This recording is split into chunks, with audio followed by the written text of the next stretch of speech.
with Dan Ticktum.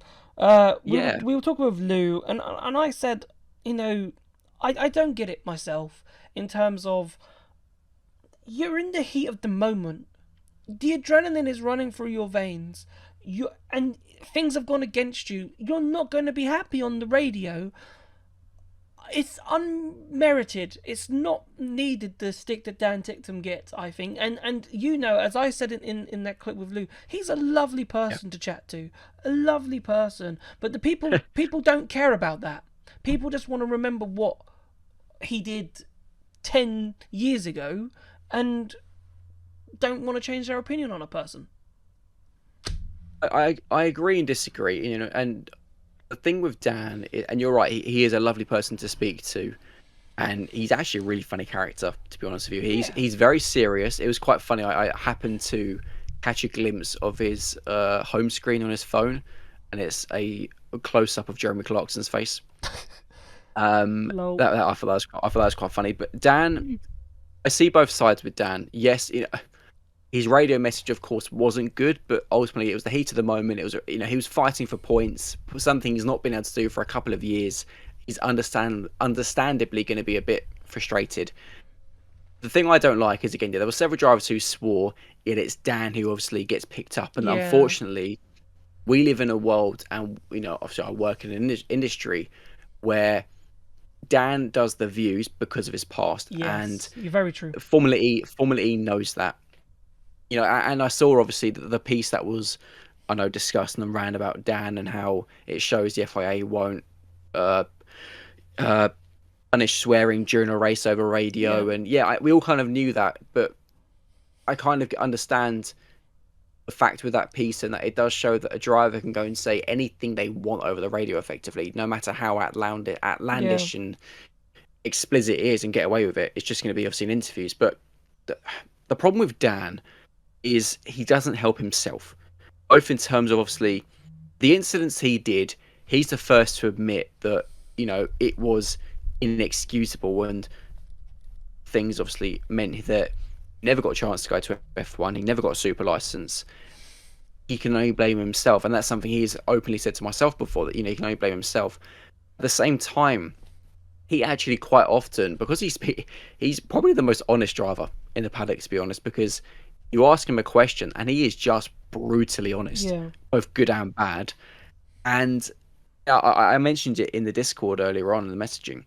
I was speaking to Dan after Friday's race, and I literally just asked him, really unlucky, what was the problem? Something really simple, which didn't have anything to do with the swearing or his past or nothing. And he himself then started discussing his past, how he's had no luck for the last 6 years in terms of F1 super license, it having crap cars and FE Yeah. basically, which is where question didn't have anything to do with his past, but he brings it up, Yeah. and he likes to bring up his past. And this is where with Dan, I don't quite know, because he generally seemed pretty down, and like Yeah. after I saw the message, the comment he put on Instagram as well, saying that people don't know stuff about him, etc. Yeah. Yeah. Of course.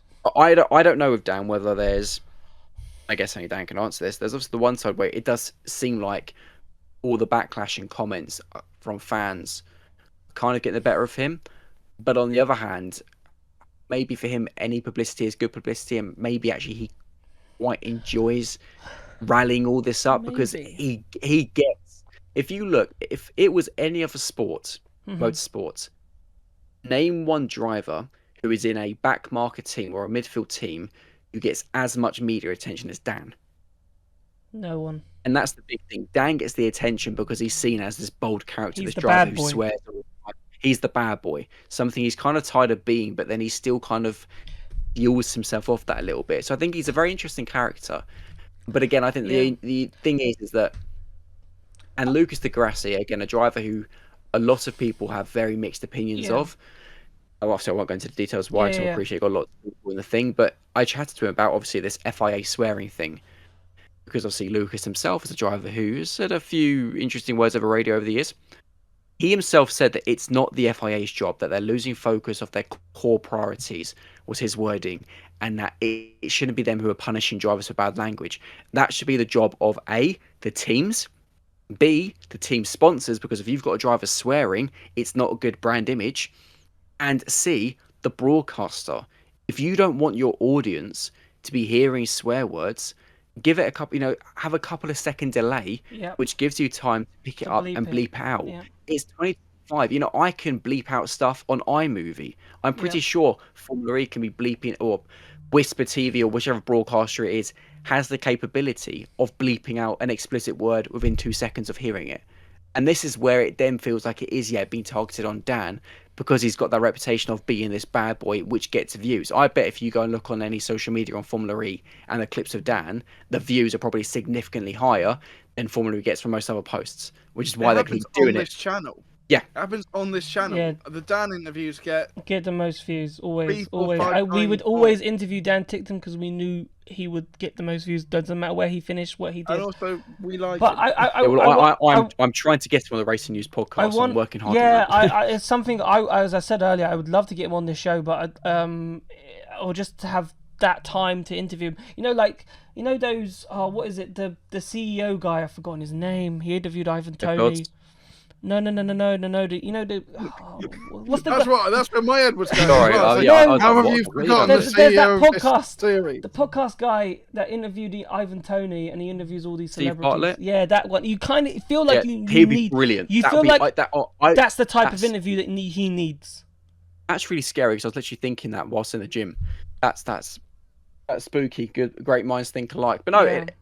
it is. That's the kind of podcast that would suit him really well because I'd love to hear his full story. Yeah. I've heard a lot of it from Dan himself, but I think actually people do just need to understand. Do you think that in terms of like Formula E, right?